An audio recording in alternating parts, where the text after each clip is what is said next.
Hey everyone, my name's Emory McDowell. I'm a freshman in the SMU Tower Scholars Program, and I'm here interviewing Polina DeClue about her experience with the Tower Scholars, her positions on various policies and policy areas in which she has a vested interest, and then her overall, experience with SMU and with the program, and how all these sort of combined experiences have impacted her and will sort of facilitate her shift into law school and into her forthcoming education. So Polina, if you would like to introduce yourself, uh, go ahead. Yes, hi, it's a pleasure to be here. Thank you, Emory. So my name is Polina DeClue, and I am a current senior in the Tower Scholars Program, actually graduating in December. I am a double major for world languages, focusing on Spanish and Russian and political science. And I have minors in the Public Policy International Affairs, Tower Scholars Program, and history. So a little bit about myself, I was always interested in politics, so that was a very natural progression to major in politics with a secondary focus on languages, since that is obviously skills that come very handy for public policy. Obviously, my interest in Spanish brought me to SMU and in Dallas, to Dallas in particular. And from there, I have taken a focus on immigration policy, international affairs, and transatlantic relations, with some focus on Russian policy as well. Great, great. So now we're going to launch into just some questions about actually the very things you just mentioned. So you have a very it seems vested interest in immigration policy, both domestic and abroad. What kind of concerns do you have for the incoming presidential administration regarding our domestic immigration policy? What kinds of shifts would you like to see, or do you contend that the current administration's policies are effective? Yeah, so immigration is definitely a very contested issue in our current political climate, and just many, like over the past couple of decades as well. What I find the biggest concern in immigration policy today is the fact that while most presidents come into office with an intention to cover comprehensive immigration policy reform, it does not actually come to succeed. For example, we see George W. Bush, who entered office with very strong immigration policies, recommendations, which obviously did not go as planned due to some interests in the international sphere and 9/11. But I think we saw that really a natural progression in a lot of presidents who come into office looking to make these immigration policy changes, and then end up scaling them down so much. So I think that's something similar that we will observe with the new Biden administration as well. Any comprehensive policy reform that may be presented right now or is not actually is going to be scaled down a lot in the coming years, especially as we tackle some of the other issues dealing with this pandemic and international relations. So personally, I think immigration policy, though, is something that needs to be tackled head on. I think especially in today's economic climate, there are a lot of changes that could be made due to America's reliance on particular facets of immigration policy helping boost our economy, especially in times such as the pandemic. Part of my current research for the semester, is with the George W. Bush Institute and the Economic Growth Policy Forum. And I'm actually researching the effects of temporary worker visa programs and how they can be boosted up or reformed to be more beneficial to our current political climate and our current economic situation. And I think what we see in a lot of cases with this pandemic is there's gaps in the workforce that can only be filled by foreign workers. And if our programs are not up to speed as some of the other countries and some of the other immigration more open policies that we see in countries such as Canada or the United Kingdom, America is going to begin falling behind in an area that we really cannot afford to lose. So that's my current take on immigration policy from a very narrow perspective of temporary worker visa policies, but I think it's a very important one and a great place to start. Sure. Yeah. No, that's fascinating that you talk about immigration in those terms. So it sounds like for you, a big issue with domestic policy is consistency between the rhetoric and public propositions of a given politician's administration and the actual administrative vehicle itself, the actual execution of those policies once these politicians reach office. Mhm. um, And I think partially we can't really blame the politicians for it. I do think that immigration policy is a very difficult issue to actually get on the table and actually get bipartisan support for, um, much less support at least than some of the other more more bipartisan issues that can be balanced on both sides of the table. So I think it's hard for any president to be able to achieve any bill or any order that can actually be implemented.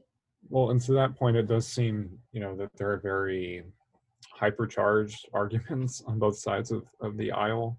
Mhm. um, I think both conservatives and liberals are prone to making generalizations about immigrants or about the way that immigration policy should work, as if it exists in a vacuum. And that's a really interesting perspective, I think, on and of course there are always uh, not unique to immigration, but inconsistencies between different government actors as to how they believe that immigration policy should be executed. Mhm. Um, I'm interested. You brought up, I believe, Canada and the UK. I'm curious, and it sounds like you've sort of somewhat answered this already. Do you take a particular country's immigration approach as a particularly effective model for immigration that you think perhaps the United States could follow or attempt to, model a little bit? I think it's very hard to be able to pull a model from another country and apply it to the United Sure, States, sure.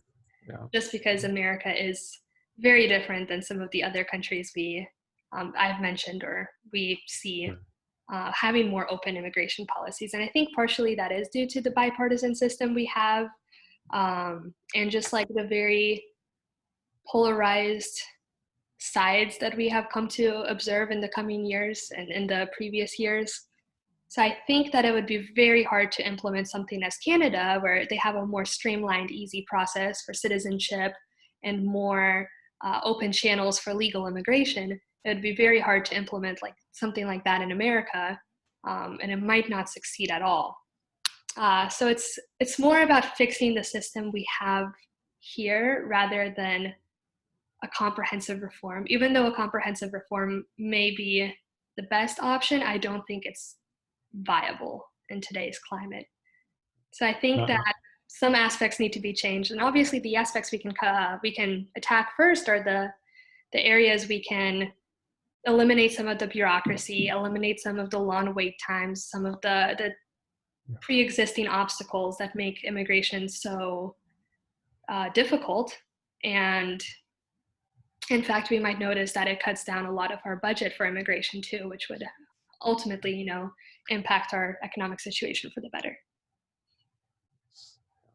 It does seem it's interesting to me that how much red tape there is in the area of visa applications, particularly for um, citizens of, it seems, more impoverished, let's say less developed. I'm trying to use tactful language here, but it seems like it's a lot easier for an immigrant from, say, Western Europe, who's well off, part of, say, the upper middle class of their given nation, to successfully gain access to the United States, as opposed to a lower class, say, migrant from Latin America. Mhm.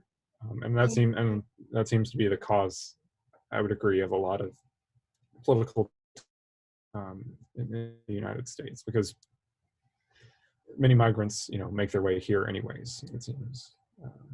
Yeah, Emory, I think you're absolutely right on that. I think that due to sometimes, decades long wait times and Yeah. the very strict requirements to even qualify for citizenship or residency or a green card in the first place, it stops a lot of migrants from pursuing any legal immigration paths at all. They just choose Right. to illegally because it's a lot faster and a lot easier at times. So I think that is something that could change in the current system, that people today, even who have started their immigration process, 10, 20 years ago are still going through it today. Yeah, yeah. Shifting gears a little bit so we can cover a little more ground here. I'd love to talk more about immigration because I share that policy interest. It's fascinating area, partly because it's so contentious. But moving on to some of your research and academic career, and you mentioned this in your personal introduction, that you have an interest in Russian public policy and also in international relations between the United States and Russia. And so I'm curious, and I ask this in part as someone not as well versed in Russian current affairs, but what do you make of the current political situation in Russia or in Eastern Europe more generally? And how have you responded to the evolution of U.S.-Russia relations in recent years, either under the current administration or, say, in the past decade or so? So I think Russia has definitely taken more of a backseat in the recent years than clearly they had decades ago or even a couple of years ago. I think Russia was always viewed as a world power, and now especially America is beginning to realize they're not exactly on the same level as America in terms of economic or security policy or military strength. So I think in a way, a lot of Putin's actions in Russia, and especially his recent, obviously changing of the constitution to make himself president until 2024, we observe Russia trying to preserve security.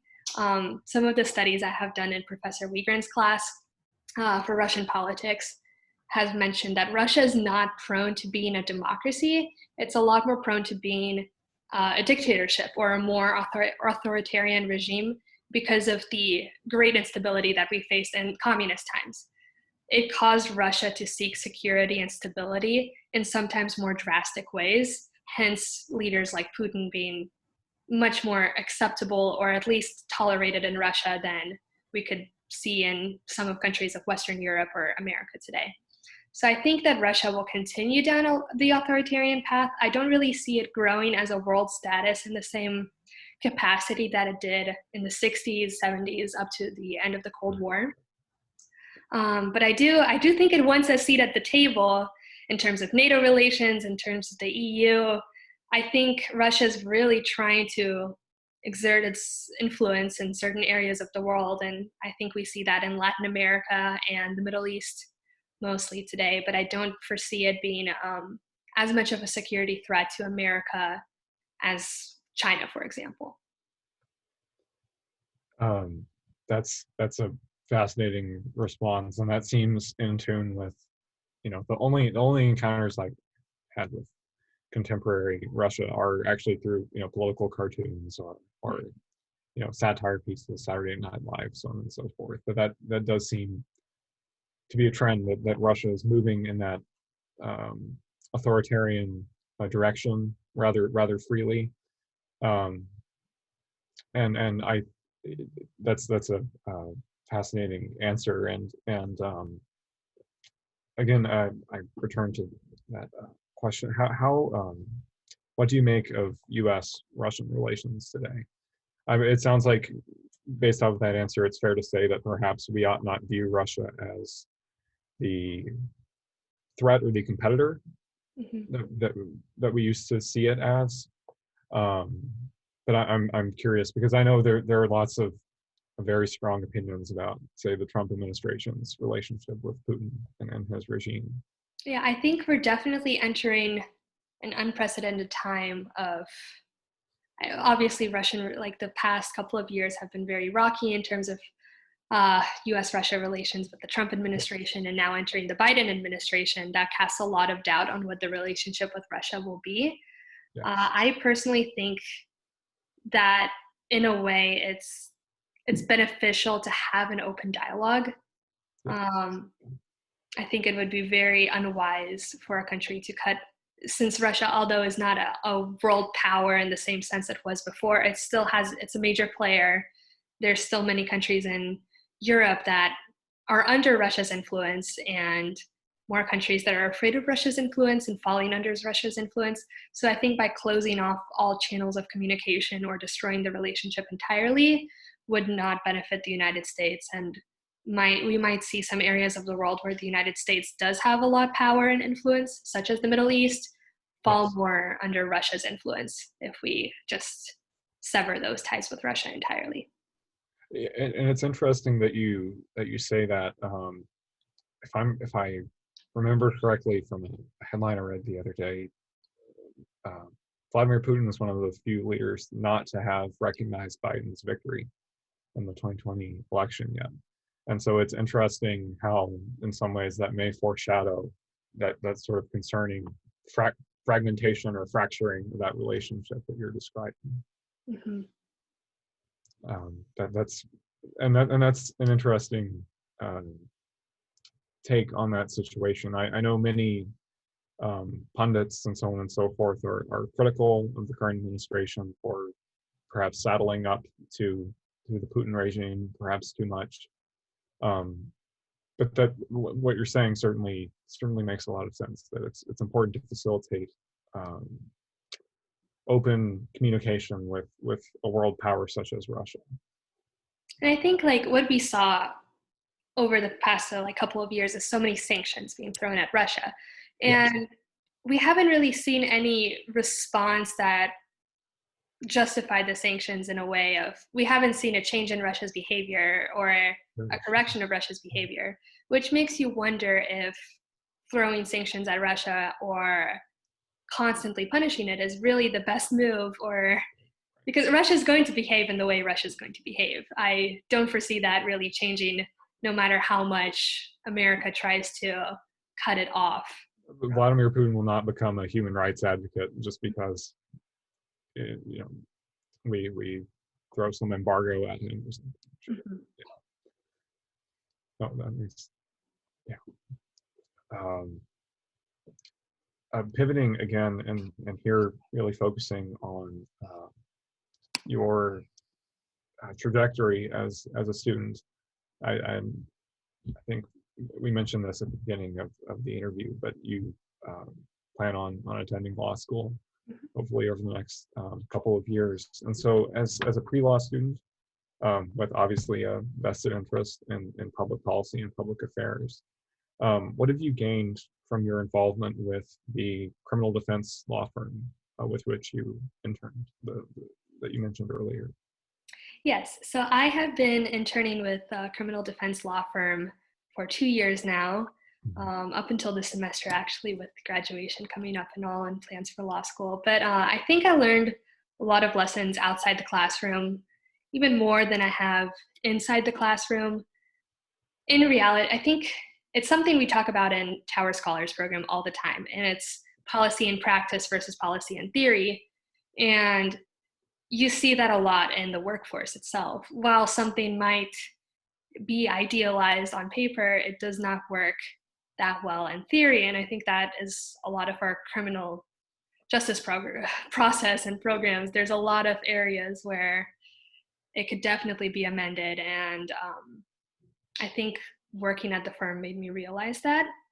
It also really solidified me deciding not to do criminal defense for my for my future, hopefully, law career. It's as someone who entered SMU, being always kind of imagining a criminal defense path, I now have shifted completely to immigration, interestingly enough. But I think it was a wonderful experience. I learned a lot, and I think being in a courtroom and seeing actual people kind of humanizes the process.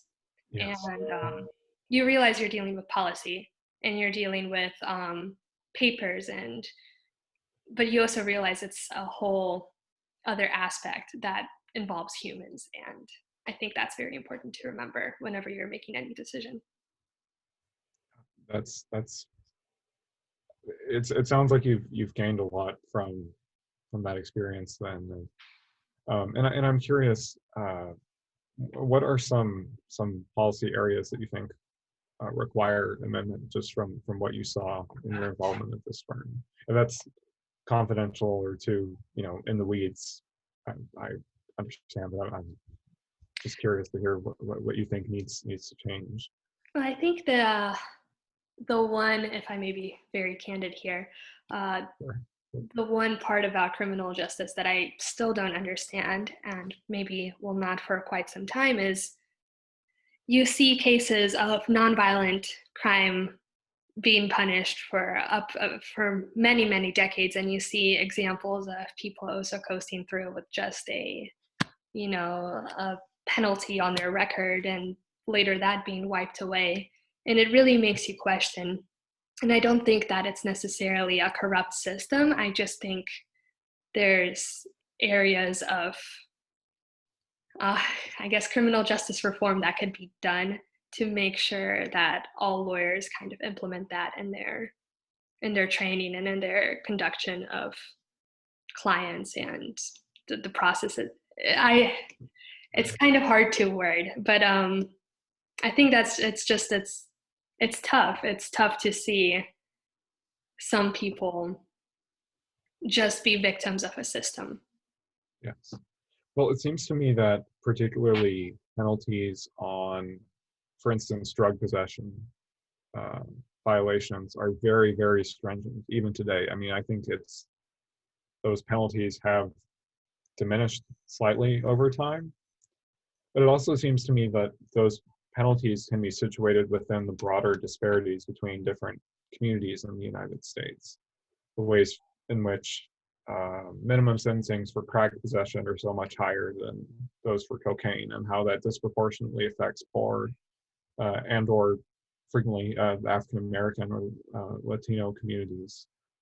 Um, that's a part of the reason I asked that question is anticipation. That seems to me likewise to be a huge glaring sort of area of public policy where maybe we could reevaluate sentencing for nonviolent criminals. Oh, absolutely. And I think we saw that a lot this summer is the dialogue needs to exist. Um, and I think we all need to take a step to acknowledge the pre-existing biases that exist. And it's one thing to have a pre-existing bias as a person, but it's a lot more severe when all of a sudden that impacts the way criminal justice reform and major sentences are conducted. And I think that very much needs to shift and needs to change. And it's interesting too, because I think a common misnomer about institutional bias or institutional discrimination is that the discriminatory ethos needs to be explicitly sort of encoded within law in order for it to be institutional. And it seems to me that in some ways, I mean, you can eradicate explicit discriminatory language from the law, and you're still left with both policy actors who themselves may in some way harbor a prejudice or a discriminatory attitude, and you may still retain laws that, although not discriminatory explicitly, still end up functionally affecting certain individuals in certain communities more than others. Mm-hmm. I think you're absolutely right about that. And it's interesting hearing this firsthand from someone who's gained a front row seat to all this. It sounds to me, you mentioned earlier that your experience with this firm disincentivized you from entering the field of criminal justice. And I was wondering if you would perhaps elaborate on that a little bit, but it sounds like it may relate to the very problems that you're describing. Yes, I think in part that is a major area that I shifted. And I also think I realized that a lot of these institutional problems that exist really manifest themselves in immigration law. So I really found myself kind of pivoting to many cases that deal with immigration law and immigration reform, and obviously doing more research of it through the George W. Bush Center and all of my other classes really made me realize that I think I could have a very interesting perspective to bring. And I think that is an area of law that could actually have significant changes in the next couple of years. And we could foresee some, hopefully some positive changes and shifts. So you see that area as an opportunity to more directly make change that is viable and possible.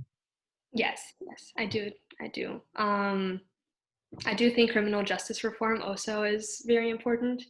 I just do see that coming more from an upper level government program changes rather than lower level through the actual courts and through actual lawyers themselves. Right. So it's incumbent upon the actual lawmakers as opposed to the lawyers and the attorneys to make those changes in criminal justice. Whereas you see it as in the area of immigration reform is that opens the window for ground level um, individuals involved with law, such as yourself, to engage in that way. I think so. That's fascinating, and it does seem to me. I believe last year we had a pair of might have been 2 or 3 immigration lawyers come speak at SMU, and it sounds like, to your point, they each of them personally has had very a meaningful impact in this area by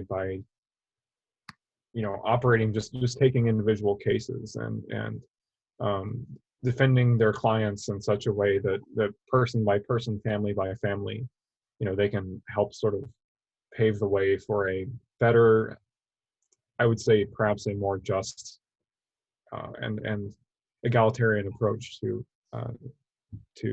immigration issues. Yeah, I think I attended that too. It was, I mean, it's obvious, very good for me to listen to lawyers in any profession, in any area, and especially immigration policy. I really enjoy hearing some of the stories that they express and they tell of their personal interactions with clients and clinics, and Yeah, I think that's and it's fascinating to. Was this the presentation in Dallas Hall, like the 3rd floor? Mhm. Yeah. Okay. So I think we were at the same presentation, and it was fascinating. To your point about the impact that you could make in the field of immigration policy, hearing stories of potentially what can come to pass for immigrants who lose their court battles, the types of circumstances and situations that they face upon a return back to their home countries. And so it does seem like there are very real and very direct consequences to these individual cases. Mhm. I definitely believe so, and I think that's true for any area of law. Oh, Um, sure. yes, but I agree entirely, and I think that kind of puts a lot into the perspective when you're evaluating even immigration policy as from a public policy lens as a whole. Once you have that interaction with actual stories and actual situations, you tend to take a more, it shifts your perspective entirely on the policy as a whole. Yes. Yeah. And then last topic of conversation here, and this relates more to the Tower Scholars Program as a whole. How is your involvement with Tower Scholars enriched or informed your approach to law school, your preparation, your applications? Um, well, we'll just start with that, and we can go from there. Yeah, so I think the Tower Scholars Program really goes beyond classes and offers many experiences where you develop mentorship connections with your professors or mentorship opportunities. And also allows you to really network and see a wide variety of perspectives and interests and policy avenues. So I think that really helped me solidify that I was interested in law and that I wanted to pursue law.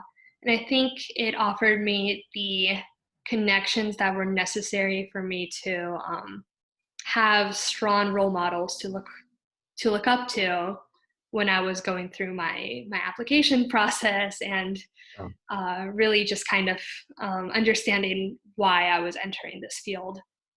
So that really helped. And I think obviously I can talk a little bit about some of the best parts of the Tower Scholars Program, Sure, one of sure. which has been the practicum that we do our senior year, where we're placed with an organization that really helps us focus on our own research project, mine of which being temporary worker visa policies. Okay. Um, but I think that really kind of puts you in a professional field, makes you do very comprehensive research. And I think that's skills that you need for law school. You need to have this critical analysis and critical thinking that you may not get in like your average lecture hall class at SMU. So I really have enjoyed my experience with the George W. Bush Center. That's fantastic. It sounds like there's a very multifaceted impact that the Towers program has had on your experiences at SMU. And I think it's great too that you talk about how you feel that your involvement with Towers has actually it's validated your choice of career path. Mm-hmm. Absolutely. And I think that really whenever we choose a major or minor, we become very defined by that major or minor, and Tower Scholars allows you to pursue an academic interest in something that we may not anticipate us really being interested in when we first start our career path or our academic paths or academic careers. So I think it's a wonderful experience, and you kind of find yourself thrown into a world where you think you know something, realize you know nothing, and then eventually learn something significant, and you're able to have more meaningful, more deep conversations, and you kind of end feeling more professional than you did coming in. That's fantastic. And I think it's great that a school like SMU would have a program that enables that kind of enrichment, because you just look at our university curriculum, our UC structure, and the categories are literally called depth and breadth. Mm-hmm. But it seems like taking one, science course with a lab in it, or one philosophy course, is not necessarily, sometimes it perhaps, but not always in of itself enough to actually permit that expansion, that intellectual and personal enrichment that you're describing. Mm-hmm. And the fact that the Towers program has stepped in and helped facilitate some of that for you, perhaps in lieu of or in addition to what your courses have offered, is fantastic. I think that reflects wonderfully on the Towers program. Oh, absolutely. And I think ultimately there's such an individual, you're treated as an individual in the program to a level that you don't really find in any of your classes or organizations. And in a way that there's so much invested in you. There's so many open doors for communication, open opportunities that you get through the Tower Scholars program, that you really can do whatever you want and focus on whatever you want to a level that you can't just get in a typical major set guideline in any of like your other classes, I think. That's great. And this, the follow-up to this question is, well, I had planned to ask, how has Towers informed your general academic career and success, or informed or enriched throughout your time at SMU? It sounds like we've already kind of covered those bases. So one last question here, and you've already begun to cover this ground too. Which amenities and opportunities offered by the Towers program have proven the most useful to you, just in your personal experience? It sounds like you've already mentioned the senior practicum. Yes. If you'd like to expand upon that, or if there are other resources that have particularly appealed to you. Yeah, absolutely. So I think the senior practicum is definitely the thing I was most looking forward to when I started as a freshman, and obviously my favorite part of the program today. And mainly that is because you're able to choose whatever you want as your policy issue and policy focus, and you're able to get a very tailored program and experience. They'll find a perfect fit for you, and I think that's been the case for me, and definitely for all of my peers and classmates. But I also really have enjoyed some of the Tower Center events that we get access to as Tower Scholars. I've met some amazing people. Most recently, I went to the Mark Cuban lecture at the George W. Bush Center, and that was just very insightful, I think, to to hear. And you kind of don't see that in many colleges and many campuses across the country. And I think that I certainly did not expect to meet some of the people I have um, when I first started my journey at SMU. So I think that's really a wonderful aspect of the Tower Center program. And then let's see, the classes have been amazing too. And obviously the one with the trip to Washington, D.C. was an amazing experience, super fun to go on. And I think you learn a lot talking to like the actual policymakers in government and seeing how things have worked for the past 200 years and how they will continue to work. It really puts things in perspective. That's all fascinating, and I'm kind of grinning in ear to ear hearing all of this. It gets me very excited for the opportunities and goings on to come. Um, uh, it sounds like this program through and through has really supported you and enlivened your academic experience. That all sounds just fantastic. Yes, absolutely. By far, one of my favorite aspects of my college experience as a whole. That's great to hear. Um, well, Polina, thank you so much for being here, for responding to these questions. It's been phenomenal hearing your take on these different issues and hearing about your experiences with the Tower program. Um, and I think anyone who listens to this will appreciate hearing your insights. It sounds like you've had a very successful tenure thus far at SMU and in the Towers program, and it's been a pleasure hearing all about it. It's just absolutely fascinating. So thank you for being here for this interview and sharing all of your stories. Oh, thank you, Emory. It's always a pleasure to talk, and I think it's a very interesting idea that we had these facilitated interviews that were offered to us this year. I think it's a wonderful way to connect that we can do, obviously, even in the middle of a pandemic. Yes, yeah, no, I think this offers for a little supplementary networking in part, but also just dialogue, revolving around these issues and reflecting both on policy problems themselves, but also how they impact us and how they have impacted us and will continue to impact us. Mhm. It's extremely valuable in the sort of absence, say, of face-to-face dialogue that we seem to experience under these very strange conditions. But, Absolutely. yeah. Well, Polina, again, thank you so much, and I wish you the best for the rest of your senior year and in law school applications, and I'm sure it sounds like you're going to go on to do fantastic things. That's very exciting to hear. Oh, thank you. Yeah, yeah.